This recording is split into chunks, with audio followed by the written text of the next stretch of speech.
The Eternity Gate was inspired by an idea about a girl and a monster and their unlikely friendship. I also really like ancient treasure and secret passages, libraries, and journeys, so I decided to put all of these things into one book.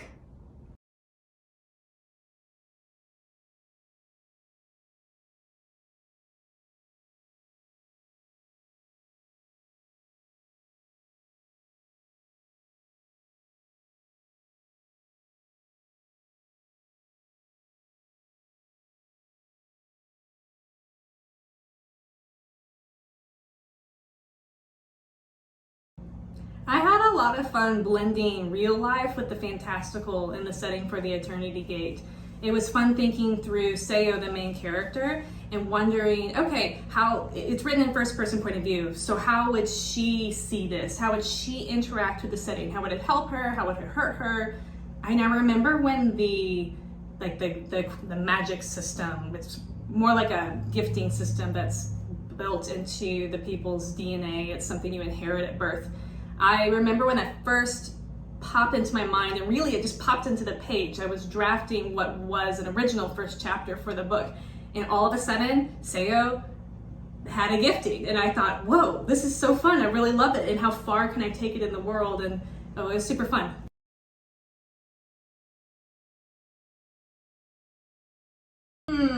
Three fun facts. Well, I enjoy making tiny origami. I danced classical ballet for over 10 years, and I had the privilege of working for Little Ricky from the I Love Lucy show. No joke.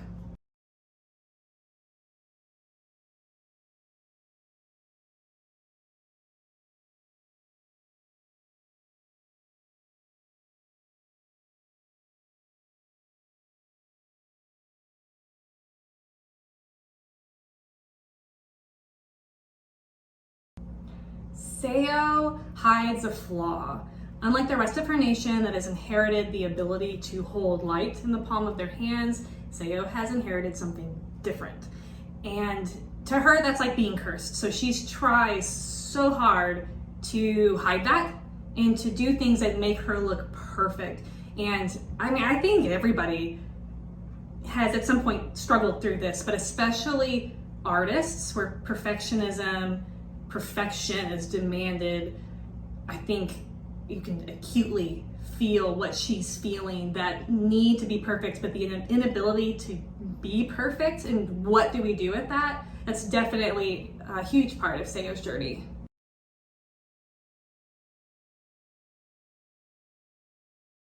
This is my go-to when I'm writing. I love chai tea lattes so much.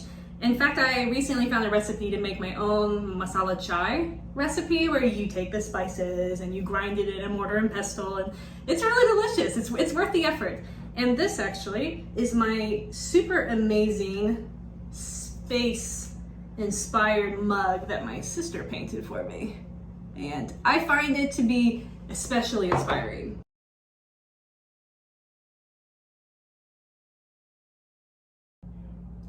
About a quarter of the way through the first rough draft, I became really stuck.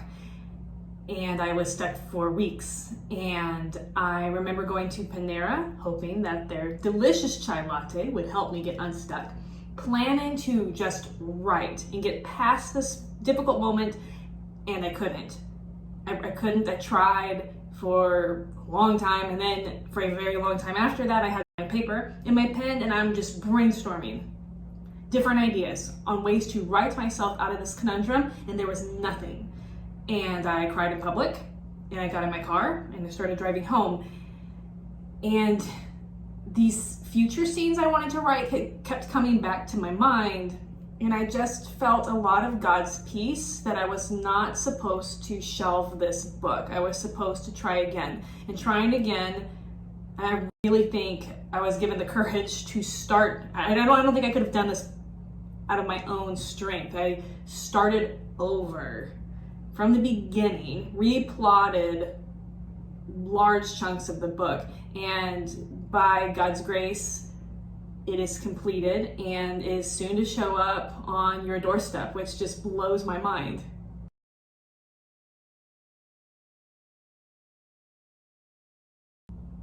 Friends are so important for the publication journey. It's really, really nice to have people that you're writing alongside with and living life with, and you can ask them, I'm really stuck here. Have you ever felt this way? Can you help me with that? Or I really want to try doing this, and can you help me figure out a way to make that happen? Definitely friends, so important.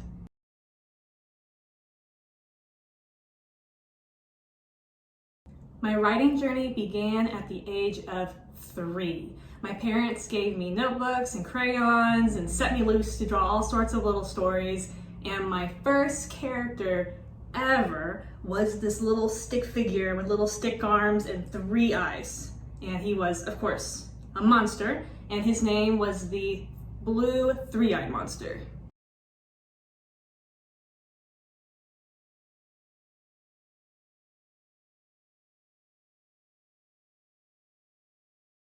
I attended Realm Makers this year, and I had a really fun conversation with Rochelle Nelson and Daniel Schwabauer talking about story, and even talking about story in different art forms.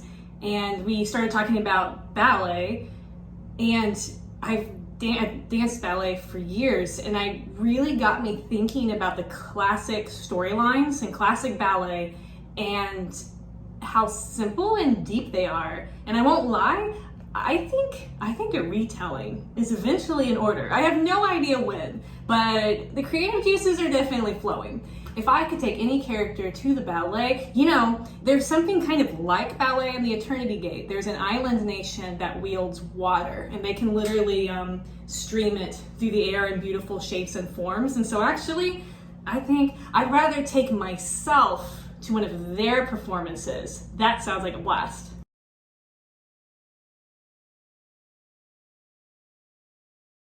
I have a lot of hobbies, but chess is my newest hobby. It's so much fun. I'm enjoying learning it. I get beaten all the time, but I like how it's reshaping my brain. I'm starting to it's such a game of logic, really, and I think it's helping me when I draft stories, because I don't know, I think it's helping me think a little bit more clearly, which is fun. What's also fun is that my husband made this leather chessboard, which is super neat, and it's fun getting to play this with him and my family. And it's the international language, right? I could travel across the world and play chess with somebody, and that's pretty cool.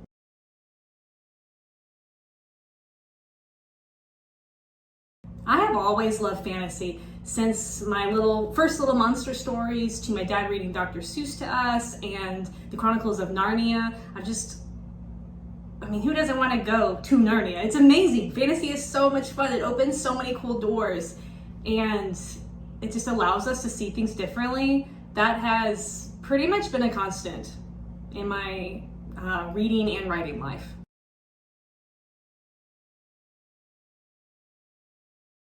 I have this lovely rescue dog named Mercy. And Mercy, do you help me with my books? You do? Oh, that's so good. She would like to take credit for all of the best plot twists, all my best marketing ideas, and all of the squeaky balls that are in all of my books that I may have edited out, but you never know what might have survived.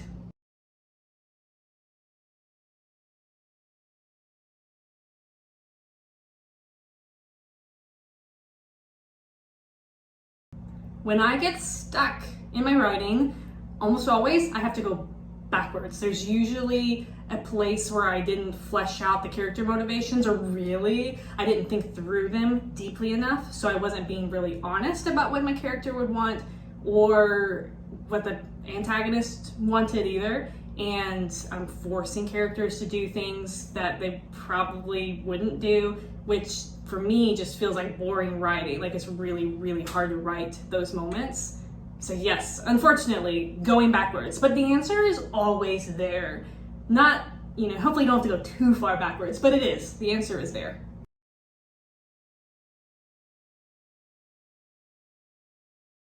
This is such a deep question. I think I want to battle for my relationships, my friendships. They're so important.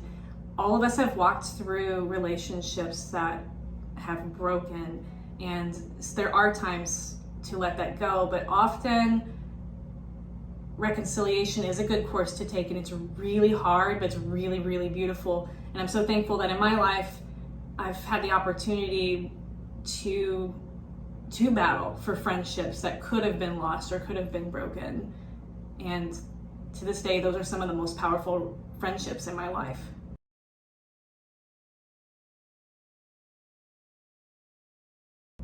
Ooh, the trickiest part is probably Garrus. Oh man, his background is hard. It took a really, really deep dive on my part into my own life experiences and experiences of my friends and things I've read to try to figure out how he would respond to the very difficult backstory that he continues to walk through. And there were times I wanted to just cut him from the book because I just didn't feel like I could pull him off, but I knew he needed to stay. And I so appreciate early readers telling me that they enjoyed his character. That's been so encouraging, and I'm glad that you like Garrus.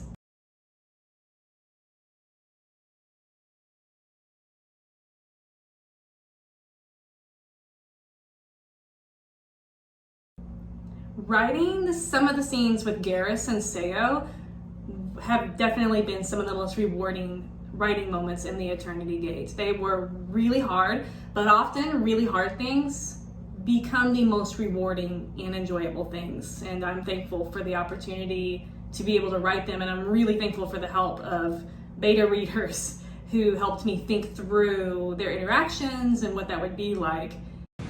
Thank you so much for joining me today, and thank you for your excitement about the Eternity Gate. I cannot wait for it to show up on your doorstep, and I hope you enjoy the adventure of journeying with Seo as she translates ancient prophecies and travels into enemy lands, making new friends in her pursuit of what really lies behind the doorway. And I'll see you on the other side. Bye.